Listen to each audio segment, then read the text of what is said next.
साथियों नमस्कार। देखा जाए तो डायबिटीज एक गंभीर समस्या है, परंतु महत्वपूर्ण यह है कि हम उसे देखते कैसे। मैं राजेंद्र बलाटिया आज इसी विषय पर आपके साथ वार्ता करूंगा। यदि आपके सामने एक साथ कई काम आ खड़े हों या आपको कई आवश्यक कार्य एक साथ निपटाने की नौबत आ जाए, तो ऐसे में आप क्या करेंगे? इस हेतु कुछ सुझाव इस प्रकार है। मन को शांत, चित्त को स्थिर और दिमाग को सुव्यवस्थित करें। शांत भाव से उन कामों के बारे में विचार करें। उनमें यदि प्राथमिकता के क्रम आप बना सकें तो वे क्रम तय करें। काम के महत्व के अनुसार उनके क्रम निर्धारित किए जा सकते हैं। उन कामों को निपटाने की एक नीति या कार्य योजना तय करें एवं उसके अनुसार काम में जुट जाएं। किसी भी काम को अधूरा छोड़कर दूसरे काम में न लगे।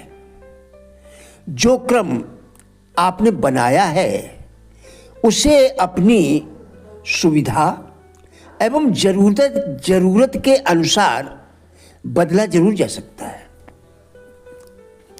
संकट में होने पर या अत्यधिक समस्याओं से घिरे होने पर भी उत्साह को न त्यागें।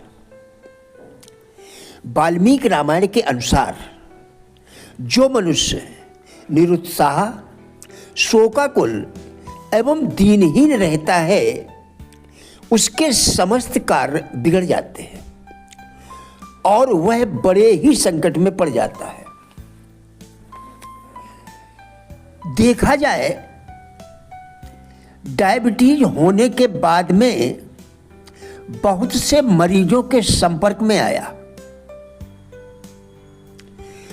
बीमारी के बारे में लोगों के कितने विरोधाभासी विचार होते हैं। एक आदमी को यह बीमारी अभी शुरुआती अवस्था में है और वह इसे लेकर बहुत परेशान रहता है। जरा सा मौसम बदलता है तो वह घबरा जाता है। मूर्खतापूर्ण रूप से खुद को कपड़ों में छुपा लेता है। उसे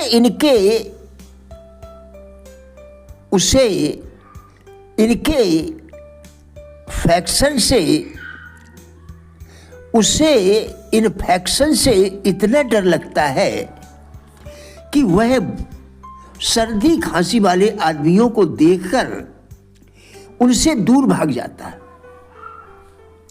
वह डरता है कि कहीं वह ज़्यादा मेहनत ना कर ले, इसलिए वह कभी कुछ नहीं करता है।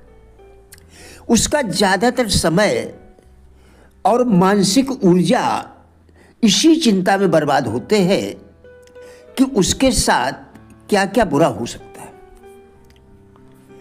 वह दूसरे लोगों को अपनी भयानक बीमारी की सच्ची झूठी दास्तान सुनाकर बोर करता रहता है। दरअसल उसकी असली बीमारी डायबिटीज नहीं है। वह तो सेहत के बहानों से पीड़ित है। वह बीमारी को असफलता के बहाने की तरह इस्तेमाल कर रहा है, क्योंकि वह लोगों की सहानुभूति हासिल करना चाहता है। दूसरी तरफ वह बड़ी कंपनी का मैनेजर है जो डायबिटीज का गंभीर रोगी है। दूसरी तरफ एक बड़ी कंपनी का मैनेजर है जो डायबिटीज का गंभीर रोगी है। वह पहले वाले मरीज जिसकी ऊपर चर्चा की गई है उससे 30 गुना ज़्यादा इंसुलिन लेता है, परंतु वह बीमारों की तरह नहीं जीता है। उसे अपने काम में मजा आता है और वह जिंदगी का पूरा आनंद लेता है। एक दिन उसने अपने मित्र से कहा, देखा जाए तो डायबिटीज एक समस्या तो है, पर दाढ़ी बनाना भी तो एक समस्या है और मैं इस बारे में चिंता करके सचमुच बीमार नहीं होना चाहता। जब मैं इंसुलिन के इंजेक्शन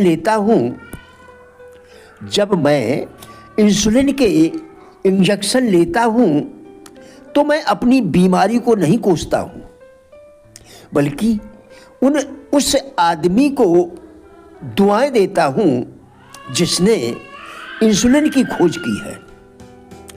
मेरा एक बहुत अच्छा दोस्त जब युद्ध से वापस लौटा तो उसका एक हाथ कटा हुआ था।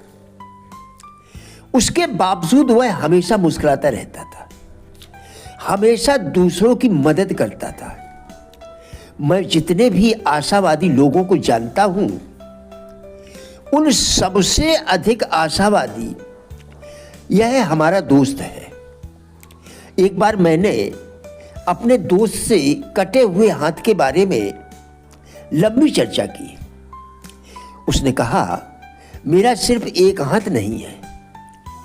यह सही बात है कि 2 हाथ हमेशा एक हाथ से अच्छे होते हैं, परंतु पूरे शरीर को बचाने के लिए अगर एक हाथ काटना पड़े तो यह महंगा सौदा नहीं है। और फिर मेरी जीवन शक्ति तो अब भी 100% बची है। मैं इसके लिए परमात्मा का कृतज्ञ हूं। मेरा एक और विकलांग दोस्त एक बहुत अच्छा गोल्फ का खिलाड़ी है। वह एक दिन मैंने उससे पूछा, आप एक हाथ से इतना अच्छा गोल्फ कैसे खेल लेते हो, जबकि दोनों हाथ से खेलने वाले ज़्यादातर गोल्फर तुम्हारे जितना अच्छा नहीं खेल पाते हैं। उसने मेरी बात को जोरदार जवाब दिया। यह मेरा अनुभव रहा है कि सही रवैया और एक हाथ वाला आदमी गलत रवैये और दोनों बाहों वाले आदमी को हमेशा हरा सकता है। इस बारे में कुछ देर सोचें। यह न सिर्फ गोल्फ के मैदान पर सच है, बल्कि यह जिंदगी के हर क्षेत्र में सच है। आपने तो सुना ही होगा, आशा ही जीवन है और निराशा मृत्यु है। जो जीवन में लगातार सीखते नहीं